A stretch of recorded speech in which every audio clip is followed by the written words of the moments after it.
দুই বাংলার পর্দায় সমান স্বাচ্ছন্দ্যে হাঁটা একজন অভিনেতার নাম চঞ্চল চৌধুরী। কখনো ঢাকায়, কখনো কলকাতায় চরিত্রের ভেতরে ঢুকে যাওয়ার এই শিল্পী আবারও আলোচনায়। কারণ একদিকে নতুন সিনেমার ব্যস্ততা, অন্যদিকে টলিউড সুপারস্টার দেবের সঙ্গে কাজ না হওয়ার আক্ষেপ। সব মিলিয়ে চঞ্চল এখন খবরের কেন্দ্রবিন্দু। সম্প্রতি কলকাতায় শেষ করেছেন নাট্যকার ও নির্মাতা ব্রাত্য বসু পরিচালিত সিনেমা শেখরের শুটিং। এর আগে তিনি কাজ করেছেন গৌতম ঘোষ ও সৃজিত মুখার্জির মতো নির্মাতাদের সঙ্গে। তিন নির্মাতার সঙ্গে কাজের অভিজ্ঞতা নিয়ে চঞ্চল বলেন, প্রত্যেকের কাজের ধরন আলাদা, ব্যক্তিত্ব আলাদা, কাউকে কারো সঙ্গে তুলনা করা যায় না। শান্তিনিকেতনে গৌতম ঘোষের বাড়িতে কাটানো সময়কে তিনি জীবনের বড় প্রাপ্তি বলেও উল্লেখ করেন।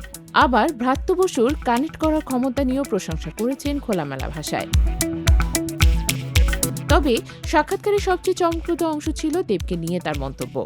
চঞ্চল জানান, দেব অভিনীত আলোচিত সিনেমা খাদা নিয়ে তার কাজ করার কথা ছিল। শুধু এই ছবি নয়, এর আগেও আরও একটি ছবির প্রস্তাব পেয়েছিলেন তিনি, কিন্তু শিডিউল জটিলতার কারণে সেই কাজ আর হয়ে ওঠেনি। এ নিয়ে দেবের কাছে দুঃখ প্রকাশ করেছেন চঞ্চল। তার ভাষায়, এ ব্যাপারে আমার প্রতি দেবের একটা অভিমানও আছে। তবে সম্পর্কের উষ্ণতায় কোনো ঘাটতি নেই। দেশ বিদেশে বিভিন্ন চলচ্চিত্র উৎসবে দুজনের একসঙ্গে আড্ডা, গল্প, এসব স্মৃতির কথা তুলে ধরে চঞ্চল জানান, দেব খুব করে চেয়েছেন তার সঙ্গে কাজ করতে। তিনিও সেই আগ্রহ পোষণ করেছেন।